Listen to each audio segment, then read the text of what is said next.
AIO, AIO, yeah, there's bound to be at least one AIO showing up in a review every week, folks.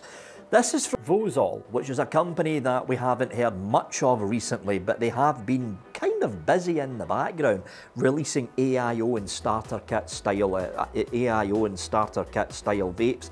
This is one of those AIOs, however, that are marketed in the medium size of the market. Now, over the course of the past, I would say 5 months, probably 5 or 6 months, I have started to notice that these things have been getting bigger and bigger. Bigger and bigger and bigger. And a lot of people have been left behind because they don't want to lug around their larger AIO style kits. So Vozol decided, screw it, we're going to come out with a medium-sized one, but a medium-sized one with a difference.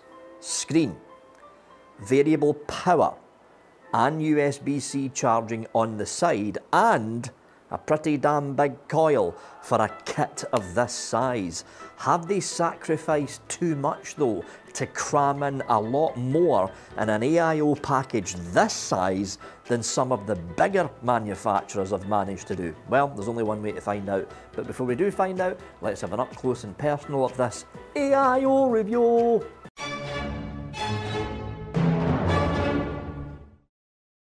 So, quick look around the kit here. What we have, we'll pop the two coils to one side first. What we have here is basically your standard all-in-one / pod kit.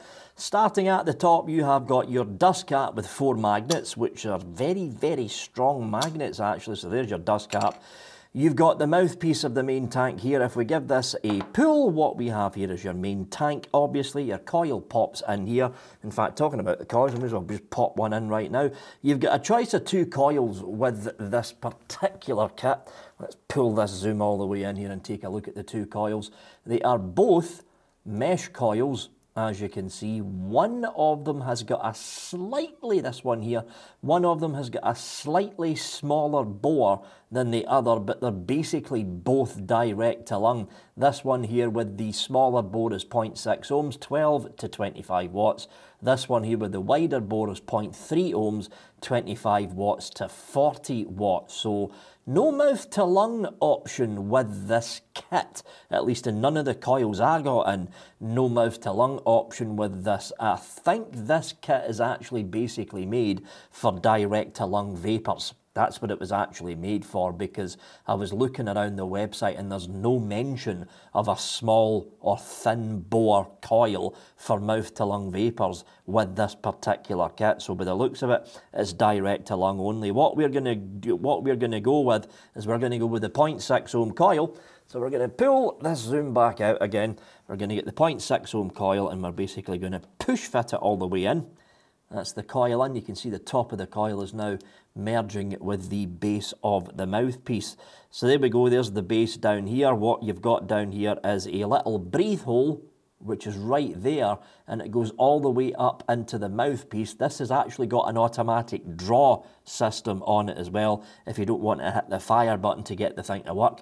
Filling the tank is easy. Just pull this out. And there we go, there's your fill hole there. Could I have made that fill hole just a little bit bigger for people using the older Gorilla bottles, but beggars can't be choosers, I suppose.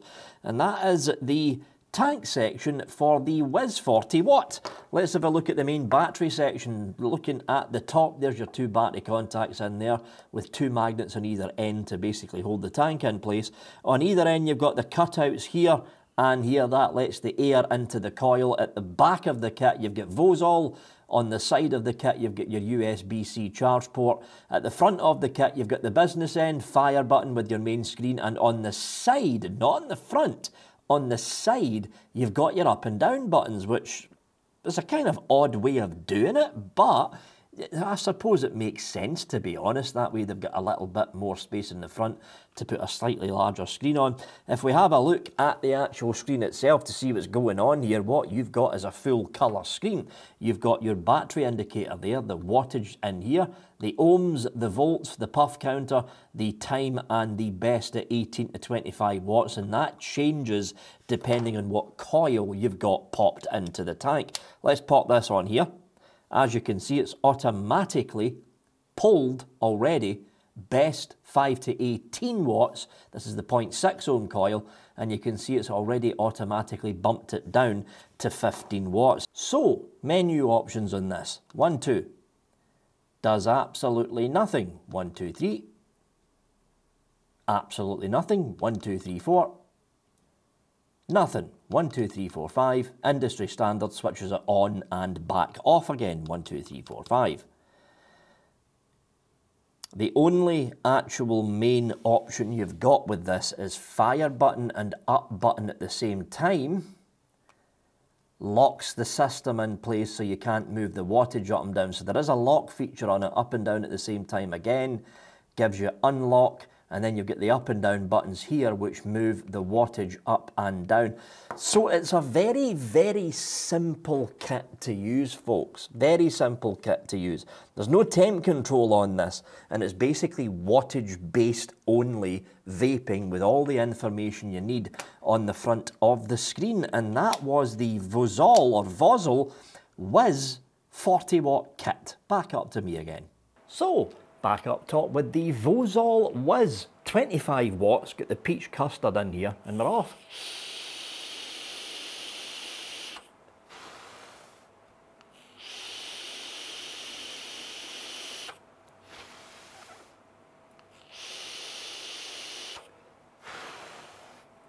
Nothing wrong with that. And that was the up close and personal of the Vozol. Did I just call this Vozol? I've probably been doing that a couple of times in this review, to be honest. But yeah, that was the Vozol Whiz 40-watt starter kit. What do I think of this? The eyes and the nose. It could have done with some kind of airflow control. Some kind of very basic airflow control, because the way that this has been constructed, right, you've got the air intake slots that are there and there on either side. What they could have done, just looking at the way that they've constructed how the air actually gets into the base of the coil, there's two channels that are molded into the base of the actual plastic tank. What they could have done is got rid of one side of the airflow on the tank and on the mod itself. Have the one remaining air hole slot wide open, just fully wide open, and have some kind of, the same kind of idea that a couple of other companies have came up with like a little round kind of button thing with a slot through it, and you could have used that like a thumb screw kind of thing and use that as some kind of airflow. The way that this is rigged right now, the only resistance you're getting is from the actual base of the coil. The airflow intakes, for all intents and purposes, the airflow intakes on the base of the actual mod itself is kind of wide open. So the only restriction that you're now getting is from the coil head itself. It could have done with some kind of airflow control though. It's the one box that they didn't tick when it comes to Vozol actually coming up with the design of this thing. They've checked all the other boxes. All the other boxes when it comes to how this thing's been constructed. So you've got a pod tank which has got a fairly good capacity. You've got damn good coils. Can't complain about the flavour in this. You've got damn good coils. It's relatively easy to fill. You've got up and down, which means you've got full wattage control on the screen, and you've also got a full colour screen with all the basic info. They've checked all the boxes apart from one. And I'm very surprised that they didn't manage to figure out a way to put some kind of very simple airflow control for this AIO, because if you look at not all, but most of the other AIOs that are out on the market right now, they've all got airflow control. All the major releases anyway, they've got airflow control, some thumb wheel thing on the side. I think it was Aspire that first came up with that design, a thumb wheel thing on the side. They could have done it with this. It would have been relatively easy for Vozol to block off one side of the airflow and turn the remaining side into a thumb screw kind of airflow deal, but they didn't, which I think is a very weird choice for Vozol to go down that road. Now, am I saying that it's a useless AIO because there's no airflow control option? No, I'm not. The way that they've actually got the thing rigged right now, and that was it with the automatic fire, by the way. I wasn't even hitting the power button. The way they've got it rigged right now, it is a restrictive direct-to-lung setup. That's the way they've got it going right now. It's a bit like, what's the closest AIO to this airflow-wise?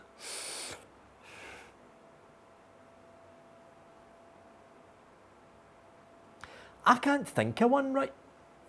Geek Vape Boost, there we go. It's very similar to a Geek Vape Boost, the bigger Boost, not the original one, the bigger Boost.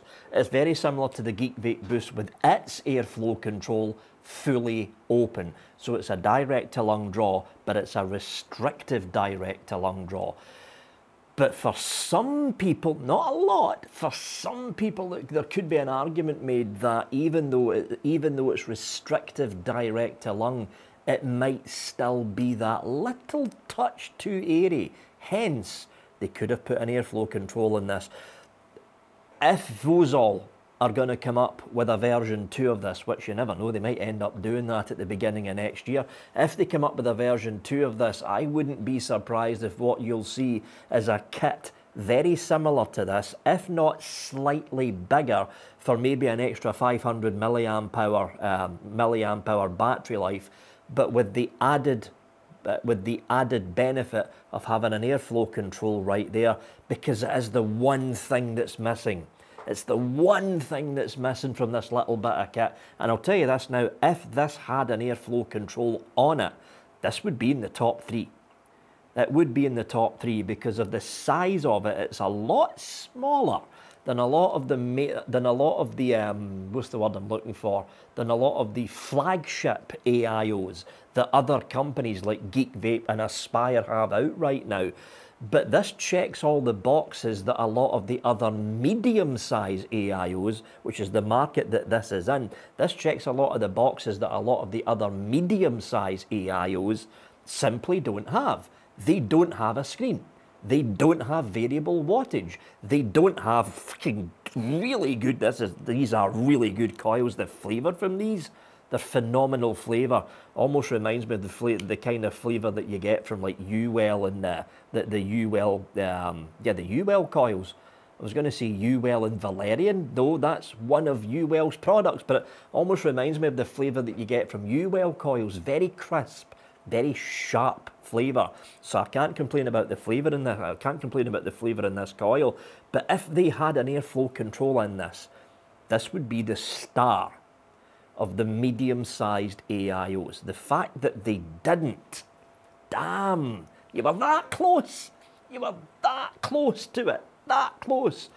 But even though it's got no airflow control, even though there's no airflow control in this, the fact of the matter is the draw from the kit is very reminiscent of the draw that you would get from other medium-sized AIO kits that also, the older style of medium-sized AIO kits that is, that also don't have any kind of airflow. It's not too airy. There is restriction in there, but for some people, it might be a little bit too airy still, which is why they could have done with an airflow control. Couple of more draws on this. I'm running this with the Max VG Peach Custard, by the way, and it holds up very well.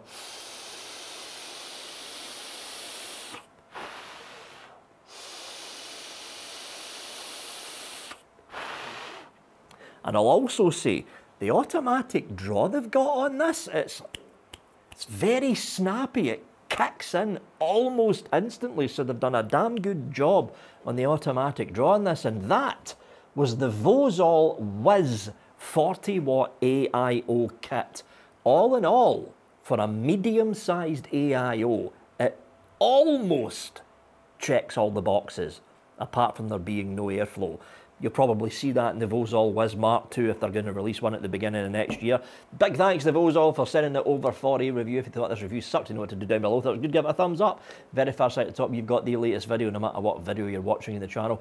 And that's latest What's Up Sunday update vlog. In the middle, shout out to the hashtag Floof Army, the Patreon subscribe stars and the YouTube members that are supporting Vaping Vic financially. That's what keeps this office running. And underneath me is the Vaping Vic logo. Click on that to subscribe. As always, folks, thanks for watching and have a good one.